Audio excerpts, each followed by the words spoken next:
The Goldrush apple is one of the most valuable fruit varieties we grow here on the homestead.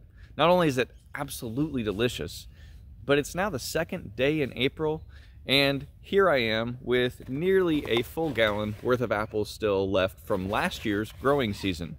In fact, that's one of the traits that the Goldrush has across the board, is it seems to be late in about every aspect. And I wish I could see that a little bit more in some of the other apples we have, because it really helps protect the crop and protect what you can continue to eat on throughout the year. That trait first shows up when the tree blooms in the spring. Several years ago in spring 2020, we had a very cold night in May, I believe it was May 8th, after all the fruit trees had already bloomed, and many of them had already dropped their flower petals because they were finished blooming. They were finished getting that crop ready. We only had 2 peaches that year, and maybe 6 of our apple and pear trees had fruit at all. About 2, maybe 5 pieces of fruit each if we were lucky. But the Goldrush was the exception to that, as it had probably 30 or 40 apples. Now, still not a huge crop, but in comparison to everybody else, it had a whole lot more, and we didn't do anything that year to try and protect them from that freeze damage that came in. This apple is also our last one to ripen, as it doesn't even ripen while it's still on the tree. Check out this clip from last November.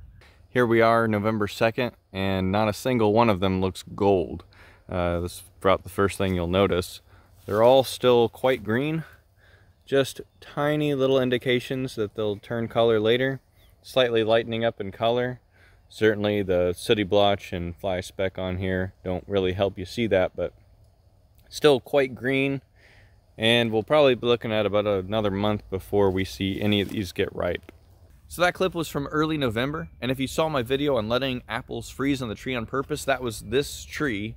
And you'll know that we did end up harvesting most of the Goldrush apples by about mid-November, because the temperatures were going to dip so far that it was actually going to damage them in a way that would decrease their storage life. And we wanted these to last several months into the winter, which they have. We collected nearly 15 gallons of apples that night, and all I've done to care for them in the past few months is keep them in our attached but uninsulated garage. We move them into the house on nights that are especially cold to keep them from freezing, and we prioritize eating the ones that look like they have a little damage, maybe have a bruise here or there, just so that way we know we're keeping the best ones for that longest amount of time. And then all we do after that is just grab one when we want to eat it. So taking a bit of a closer look at some of these I've cleaned off, you'll notice they do have a lot more of a golden color at this point. They're certainly a lot more ripe. However, some of them have begun to dry, and that's one of the characteristics of this variety, that you can see some prominent wrinkles on a few of these. This variety doesn't have any signs of going mealy, but instead it gets more of this rubbery texture that kind of breaks apart into pieces as you chew it. Let's go ahead and give a couple of these a taste.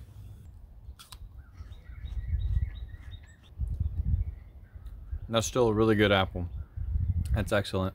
These are still absolutely delicious. A little bit of spice to them. Very nice yellow apple flavor. Oh man, very good.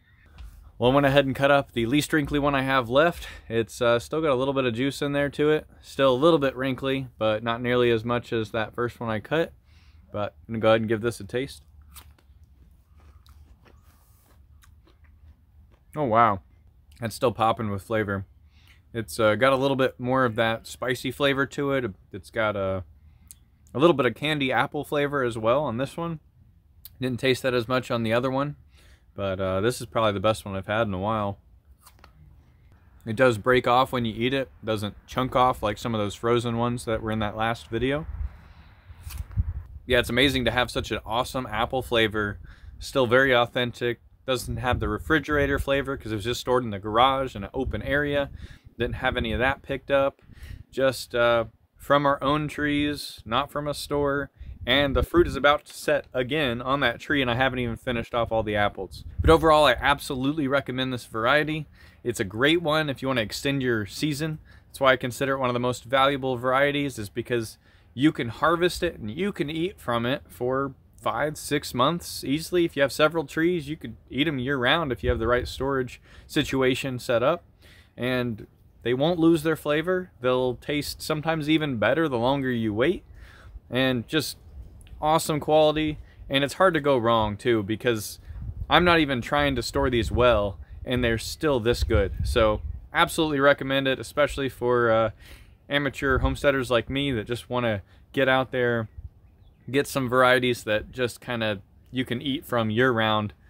It's an excellent addition to any property, so absolutely recommend it. If you want to see what other varieties we grow here on the homestead, check out our playlist here. And if you just want to see what else we're up to, be sure and check out this video next. Thank you for watching.